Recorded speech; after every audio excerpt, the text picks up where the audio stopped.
So agreements को छुए हैं क्या? Actual में some agreements have taken place for the farmers. आप लोग बोल रहे हैं कि those farmers will be making agreements internationally and they'll be growing in the other countries.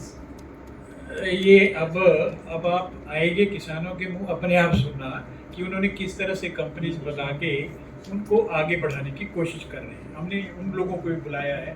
मेरे ख्याल में आप खुद देखेंगे, अच्छा लगेगा। आपके पास 3 दिन में काफी 150 किसान काफी मसाला है, सब मिलेंगे, बात करिएगा। वो प्लान भी लेके आएगा। हाँ, प्लान जो भी सैंपल हो सकते हैं लाए हैं। माइक क्या चीज चाहिए? ये वाला देखिए, परंपरागत संरक्षण के लिए भी कुछ किया है इंतजाम। जो हमारी परंपरागत बीज है, जैसे काला चावल, काला नमक चावल है, इसके अलावा बहुत सारी वैरायटी है दलहन की, उसमें लगातार हमारा प्रोडक्शन नीचे जा रहा है, उसको लेकर भी हम कुछ सोच रहे हैं। वैसे तो डॉक्टर साहब बताते, परंतु ये विषय जरा बड़ा है। 2 तरह की बातें। एक तो है जिस चीज़ को हम जनन द्रव्य के रूप रखते हैं, उन चीज़ों को हमने national bureau of plant genetic resources में, जो हमारा जीन बैंक का, उसमें सारी वो पुरानी चीज़ें किस्में जो है वहाँ संग्रहित हैं। दूसरा, जो किसान की किस्में हैं, जैसे अब लाल धान की बता दी, दूसरों की बता दी, लाल चावल की बता दी, उसकी ये सब किस्में जो हैं, जो किसान इसको कंजर्व कर रहे हैं, उनको रिवार्ड दे करके उन चीज़ों को पर उनके सैंपल भी जीन बैंक में जैसे ही रजिस्टर होती है वैरायटी इनके यहाँ, तो इनका जीन बैंक है, उस जीन बैंक में सब सुरक्षित है। तो कोशिश ये है कि ज़्यादा से ज़्यादा जन द्रव्य जो है उनको हम इकट्ठा कर सकें, उनको कंजर्व कर सकें, और जब समय आए तो उसको यूज़ कर सकें। Thank you very much sir. Yes, Lakshmi ji.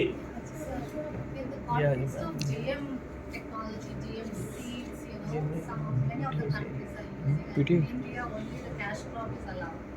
So in this context, how do, on one hand, you are protecting the rights of farmers over seed and reuse and everything, and the more we use GM seeds in future, how do you ensure the farmers' right over seeds over reuse? Okay. Thank you very much. Very important point. See, so far we have. Sorry to interrupt. Whether this will be discussed in the symposium? No, there is no session on GM. But let me very briefly tell you that in India, GM is only BT cotton, and you know that they are all hybrids, and the seeds cannot be saved, cannot be reused, and every time it has to be fresh. So farmers cannot use, reuse and save. Even if they do that, it will not remain hybrid in the next generation. So obviously in this context there is no fluoridation or anything happening in case of BT corn. And that's the reason why it has flourished, and you know that more than 95% area under cotton is GM technology in this country. As regards to overall scenario that we have, now the farmers, with regard to their traditional varieties or open pollinated varieties and other kind of stuff that ancestrally propagated varieties that we have in this country. So obviously the traditional system would continue to operate, our seed laws would continue to operate, and the Act would continue to operate, and the way it has been enacted and the way the provisions have been made. So when it comes to hybrid, so we have a different scenario, and that is what we would follow and continue to follow. When it is registered with us, mind you, when it is registered with us, so this becomes intellectual property of the person or breeder who is registering. Nobody can vitiate and violate that and infringe. Innocent infringement is a different issue, but otherwise willful infringement is not allowed. farmers can use but cannot brand and sell, cannot do commerce and trade by using base material, which is protected by some.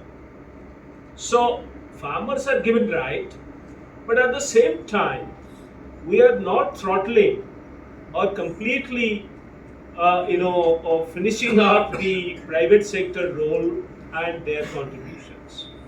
So that's the reason why there is a fine balance that the government of India has actually drawn and implemented. So both are good. My concern is in the context of private companies driving this technology, the traditional varieties we are losing out, right? So that is the how do you? No, let me tell you, it's not absolutely right. We have the formal seed system and informal seed system.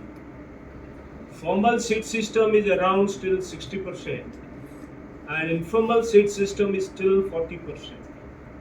And informal seed system means they're all farmer driven, farmer to farmer sharing, and all that is happening.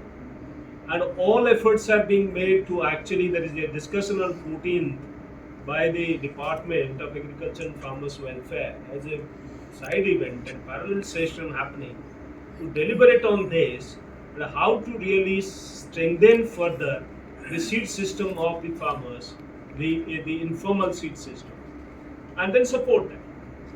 So the formal seed system, the private again 60% out of that 60%, and maybe 35% or 40%, less than 40% is the government support and system which is running. So it's the kind of total scenario with regard to seed that we have in this country. So that's why I say there is role and room for private to contribute to nation building, and also the public system as well as the farmer. Those who are working and contributing need to really think about them and then support. So everybody has a role to play. हाँ sure. Sir थोड़ा इनका जवाब दे देता हूँ मैं. Your question was totally answered by Dr. Mahapatra, but the hidden question which you have in your mind is that is it a conservative act? No. This act provides for protection of any new variety. So any new variety also includes any variety including GMs. It's a progressive act. Act has not to be that it stops anything. Rather, it is to encourage the innovations. So it's that should not be taken that only we are talking about farmers' varieties. Other than yes, they are equally important. But the new technology, whatever are coming, we are not against that. We protect them. But we have one provision that we have put a special provision. Parliament has put in that you have to give undertaking that the variety which you are giving is not having GERDs. Genetically used restriction technology is not used in that. That is one restriction which has come in this. But it is a progressive law. Don't take it as a retrogative step. It's a progressive law and take care of both things. Thank you. Sir अभी PPVFR द्वारा तकरीबन 5,293 variety निकाली गई, जिनमें 2,073 किसानों द्वारा निकली है. तो अब जब आप ये अंतर्राष्ट्रीय अधिकार सम्मेलन आयोजित करते हो, ऐसे में जो भारत की जो पड़ोसी कंट्रीज है, नेपाल, भूटान, बांग्लादेश, श्रीलंका, जहाँ पर एग्रो क्लाइमेटिक कंडीशन सिमिलर सी रहती है, तो वहाँ के किसानों ने कोई वैरायटीज निकाली हो, अब आपको लगता है उनको भी यहाँ अवसर दिया जाना चाहिए वैरायटी पंजीकृत कराने के लिए, और जो एक्टिविटीज अवार्ड्स वगैरह और बहुत चीज़ें? ऐसा है कि ये सब जो है, जैसे डॉक्टर गौतम साहब बता रहे थे कि ये अपने देश का अपना अपना व्यवस्था बनानी होगी. हम उनके देश के वैरायटी को यहाँ प्रोटेक्ट नहीं कर सकते. तो वो एक है कन्वेंशन कंट्री एग्रीमेंट जब होगा, हमारे वैरायटी वहाँ प्रोटेक्शन मिलेगा, उनके वैरायटी यहाँ मिलेगा, वो अलग बात होगी. लेकिन उनके किसान का जो किस्में हैं उन्हीं को ही अपने देश में पहले प्रोटेक्ट करना होगा, और इस तरह का एक्ट लॉ उनको बनानी होगी, उसके बाद ही वो कर पाएंगे. मेरे ख्याल में ये जो सिम्पोजियम है उसका उद्देश्य यही है कि हम वार्तालाप करते हुए द्विपक्षीय या मल्टीलैटरल जैसे भी हो बात करते हुए कैसे हम उनको भी इसके बारे में अवगत करा पाएँ और बता पाए और उनको अगर जानकारी लेना है वो ले पाए कि अपने कैसे देश में इस तरह के कानून बना जाए। नेपाल के भी लोग आए हैं हाँ, ये इसमें, सब- श्रीलंका से भी आए हैं, तो उनसे भी चर्चा करना। बांग्लादेश से भी आए। बांग्लादेश से भी। So the field visits are restricted to the campus, or are you taking them No, outside? it depends on them. We, have given them option, so they can opt. So campus is one, outside also if they wish. So that can also be arranged. It's up to them because time availability and how much they can devote. Thank you. Anything else?